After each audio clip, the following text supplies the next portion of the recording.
Has he thought it through what happens then? Mr. President, has anyone thought that what happens when there is a bloodbath? What do you think the impact will have on people of Kashmir? What do you think they will think? The way they have been boxed in their houses, treated like worse than animals, no rights. Thousands of all the political leadership has been arrested, taken out of Kashmir. Even those Kashmiri leaders who were pro-India have been taken out. 13,000 boys have been picked up and taken to God knows which destinations. So what do they think? What will the people of Kashmir do when they lift the curfew? They will be out in the streets. And what will these soldiers do? They will shoot them. They've already used pellet guns, blinded young boys.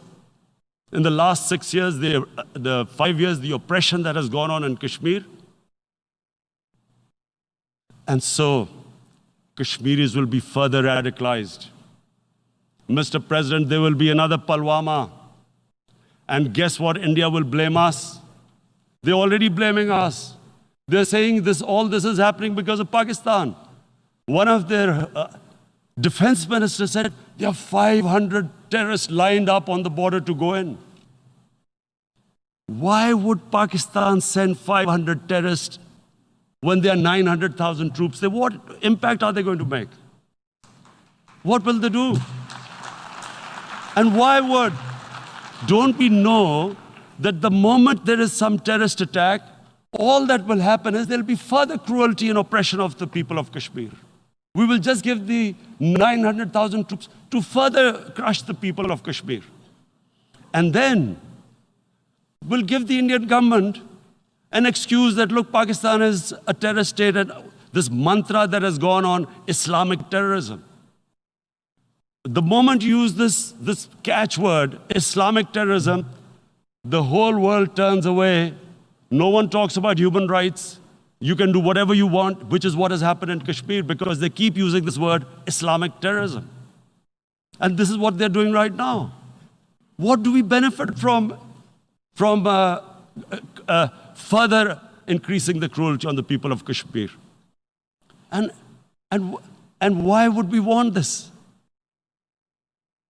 But there is no other narrative left for India.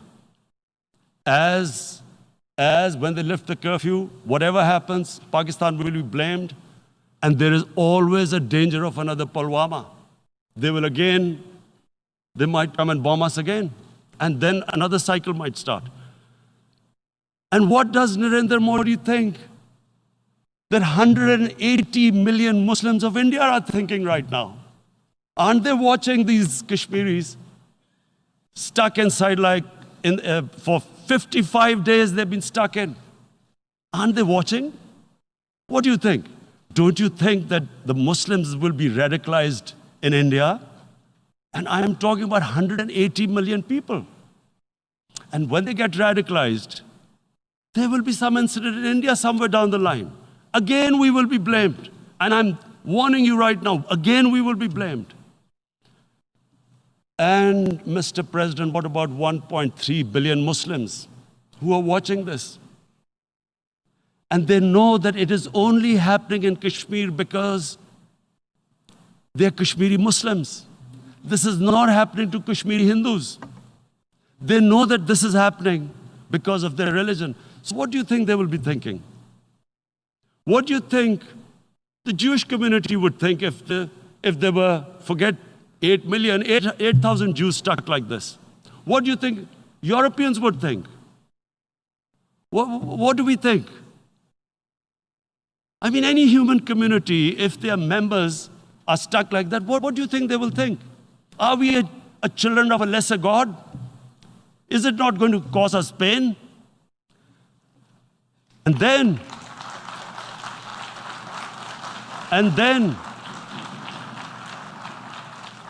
I'll tell you what will happen. People will, in the 1.3 billion Muslims, someone will pick up arms. I know we've been brought up with films, Western films. This good, decent guy doesn't get justice. He decides to pick up a gun and start seeking justice. There was a film made in New York, famous film called Death Wish. This guy gets mugged by and his family, his wife gets killed or something. He can't get justice. He picks up a gun and he goes around shooting muggers. And the whole cinema cheers him on. So what do you think the Muslims are thinking right now? If there is a bloodbath, there will be Muslims becoming radicals, not because of Islam, but because of what they will see, that there's no justice when it comes to Muslims. There were Rohingya Muslims, Myanmar, who are, God knows, almost 1 million people out, ethnic cleansing. What was the response of the world community? So what do you think will be the response of 1.3 billion Muslims? I picture myself. I'm in Kashmir. I've been locked up for 55 days. I have heard about, and there are rapes, Indian Army going into homes, soldiers. Would I want to live this humiliation? Would I want to live like that? I would pick up a gun. You're forcing people. You are forcing people into radicalization. When people lose the will to live, what is there to live for? And this is what, if you can do this to human beings, you are actually radicalizing people. And so, Mr. President, I want to repeat here, this is one of the most critical times. There will be a reaction to this. Pakistan will be blamed. 2 nuclear-armed countries will come face to face like we came in February. And before we head in that direction, the United Nations has a responsibility. This is why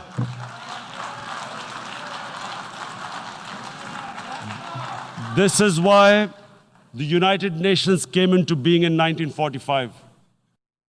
You were supposed to stop this happening.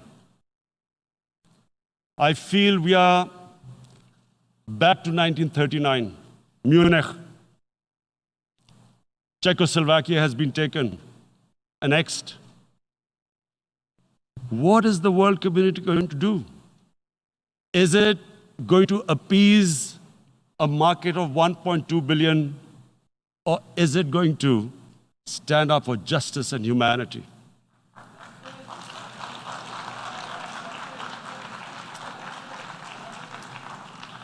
If this goes wrong, you hope for the best, but be prepared for the worst.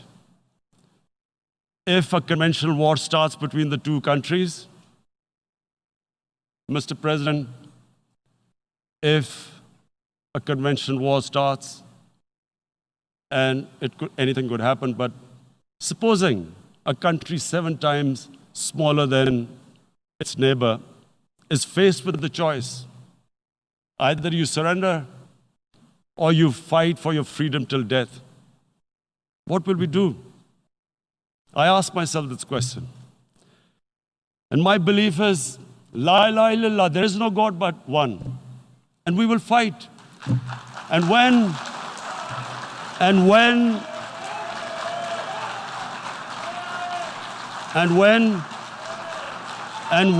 a nuclear-armed country fights to the end, it will have consequences far beyond the borders. It will have consequences for the world, which is why I repeat I'm here. Because I'm warning you, it's not a threat. It's a fair worry that where are we headed? And I've come here to tell the UN, you've got to, this is a test for the United Nations. You are the one who guaranteed the people of Kashmir the right of self-determination. They are suffering because of that. And this is the time This is the time not to appease like in 1939 appeasement took place. This is the time to take action. And number one action must be that India must lift this inhuman curfew, which has lasted for 55 days.